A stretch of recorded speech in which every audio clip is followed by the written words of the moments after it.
নমস্কার। নমস্কার। আমি ডক্টর গার্গী আর সঙ্গে আছেন ডাক্তার নির্মাল্য। আগামী 24শে May world schizophrenia awareness day. তো আমরা আগে একটা ভিডিও তো দিয়েছি যাতে বড়দের স্কিজোফ্রেনিয়া নিয়ে আমরা কথা বলেছি। আজকে আমরা জানতে চাই বাচ্চাদেরও কি এই অসুখটা হতে পারে, বলে কি রকম এইসব ব্যাপার নিয়ে আলোচনা। তো ডাক্তারবাবুকে আমার প্রথম প্রশ্ন, নর্মালি তো আমরা জানি ওই 10 থেকে 20 বছর বয়সে স্কিজোফ্রেনিয়া হয়, তো এর থেকে বাচ্চাদেরও কি হতে পারে স্কিজোফ্রেনিয়া, সম্ভব কি? স্কিজোফ্রেনিয়া সাধারণত সেকেন্ড ডেকেডে হয়, তো মানে অ্যাডোলেসেন্স থেকেই মেইনলি শুরু হয়। আচ্ছা। তো 15 থেকে অনওয়ার্ড বয়সে কমন 100 জনের প্রায় একজনের হয়। কিন্তু 13 বছরের নিচে যদি স্কিজোফ্রেনিয়া হয় তাহলে তাকে আমরা বলি আর্লি অনসেট স্কিজোফ্রেনিয়া বা বাচ্চাদের স্কিজোফ্রেনিয়া, শিশুদের স্কিজোফ্রেনিয়া। এবং যদি 7 বছরের নিচে হয় তাহলে তো ভেরি আর্লি অনসেট স্কিজোফ্রেনিয়া। তো এটা অতটা কমন নয়, এটা প্রায় লক্ষ জনে একজনের হতে পারে। ঠিক আছে। তো মানে কাদের কাদের চান্স বেশি, যে আর্লি অনসেট বা ভেরি আর্লি অনসেট বললেন, কাদের কাদের চান্স বেশি? প্রথম কথা আমি এখানে একটা জিনিস উল্লেখ করতে চাইবো যে স্কিজোফ্রেনিয়া কেন হয় এটা এখনো কিন্তু পুরোপুরি জানা নেই। এর ফলে আমরা ঠিক এক্স্যাক্টলি বলতে পারবো না কাদের হয়। তবে কিছু ক্ষেত্রে দেখা গেছে মানে এটা যে কোনো বাচ্চারই তার মানে হতে পারে, যে কোনো বাচ্চা যে কোনো মানুষেরই এটা হতে পারে। সেরকম লাইফ স্ট্রেসের মধ্যে দিয়ে গেলে যে কোনো মানুষেরই স্কিজোফ্রেনিয়া হতে পারে। কিন্তু কিছু রিস্ক ফ্যাক্টর আছে, কিন্তু সেগুলো থাকা মানেই যে হয়ে যাবে তার নয়। যেমন যদি বাচ্চার ফ্যামিলিতে বা বাবা মার তরফে যদি কারোর এই অসুখটা থেকে থাকে তাহলে বাচ্চার রিস্ক একটু বেড়ে যায়। তার সাথে যদি বাচ্চার প্রেগনেন্সি টাইমে বা জন্মের সময় যদি কোনো সেরকম ইনজুরি হয় ব্রেনে বা পুষ্টির অভাব হয় বা কিছু কিছু ক্ষেত্রে দেখা যাচ্ছে ইনফ্লুয়েঞ্জা ইনফেকশন যদি হয়ে থাকে তাহলে একটা চান্স থাকে, তবে খুবই কম, সেই চান্স এখনো অতটা প্রমাণিত নয়। এবং দেখা গেছে যে যারা মাইগ্রেন্ট, মানে বিশেষ করে একটা শহর থেকে অন্য শহরে গিয়ে যে ফ্যামিলিরা কাজ করছে বা একটা দেশ থেকে অন্য দেশে, সেই ফ্যামিলিতে যে সেকেন্ড জেনারেশন মানে যে বাচ্চা জন্মাচ্ছে তাদের স্কিজোফ্রেনিয়া হওয়ার রিস্ক সামান্য বেড়ে যায়। তবে এই রিস্ক মানে যেহেতু লক্ষ জনে একজনের হয়, তো এই যে রিস্ক বেড়ে যায় সেটার মানে এই নয় যে প্রত্যেক জনেরই হবে, খুব কম লোকেরই হয়।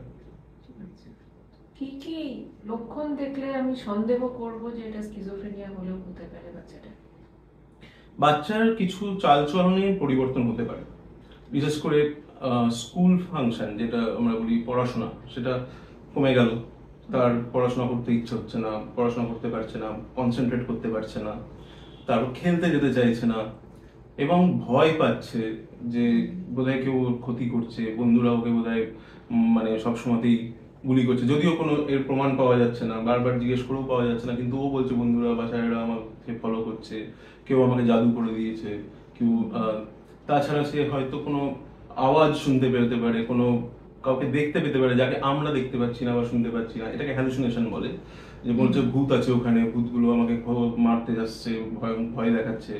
তাছাড়াও অনেক সময় দেখা যায় যে তাদের ইমোশন মানে যা আবেগ প্রকাশটা একটু যেন কেমন হয়ে যায়, মানে কখন হেসে উঠছে কখন কেঁদে উঠছে কোনো ঠিক ঠিকানা নেই। হ্যাঁ, তাছাড়া অনেক সময় তারা সেলফ কেয়ারটাও নিতে ভুলে যায়, যে ঠিকঠাক আগে সবকিছুই করে নিত নিজের কাজ, চান খাওয়া, এখন দেখছি চান করতেও বারবার বলতে হচ্ছে, পায়খানা পেচ্ছাপ তখন করে ফেলছে, খেয়াল থাকছে না, ইত্যাদি হলে আমরা সাবধান হব। আচ্ছা, তো বাচ্চাদের স্কিজোফ্রেনিয়া এর কি চিকিৎসা আছে, বা এত ছোট বাচ্চাদের কি আদৌ ওষুধ দেওয়াটা ঠিক হবে? স্কিজোফ্রেনিয়া একটা মেডিকেল ইলনেস, তো চিকিৎসা আছে।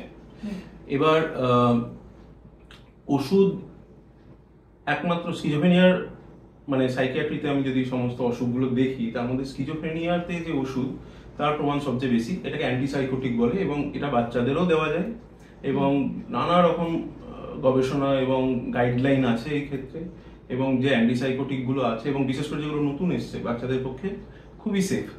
আমরা 3-4 বছর বয়সের বাচ্চাদেরকেও আমরা এই ওষুধ দিয়েছি এবং ভালো ফল পেয়েছি। তবে এক্ষেত্রে আমি একটা জিনিস বলবো, প্রথমেই ট্রিটমেন্টে ওষুধের আগে আমাদের একটা জিনিস দেখে নেওয়া উচিত, যেহেতু এই বয়সে স্কিজোফ্রেনিয়াটা একটু রেয়ার, তো আমরা আগে এটা দেখার চেষ্টা করবো যে এটা অন্য কোনো কারণে হলো কিনা। মানে প্রথমেই স্কিজোফ্রেনিয়া ভেবে নেবো না, প্রথমে আমরা দেখতে চাইবো এপিলেপসি, ব্রেনের কোনো ডিজিজ, কোনো ইনফেকশন, কোনো টিউমার, অথবা ফ্যামিলিতে এমন কিছু ভায়োলেন্স চলছে যে বাচ্চা এইভাবে রিয়াক্ট করছে। হয়তো স্কিজোফ্রেনিয়া হয়নি, স্ট্রেস বা চাপের মধ্যে, হ্যাঁ প্রচন্ড চাপের মধ্যে হয়তো বাচ্চা এইভাবে রিয়াক্ট করছে, এটা অনেক সময় হয়। তো প্রথমেই বাচ্চাকে স্কিজোফ্রেনিয়া বলা হয় না, এটা মাথায় রাখতে হবে। তো বারবার দেখার প্রয়োজন। তারপর আমি যখন শিওর হলাম এটা স্কিজোফ্রেনিয়া, তবেই আমি ওষুধ অ্যান্টিসাইকোটিক ট্রিটমেন্টে যাব।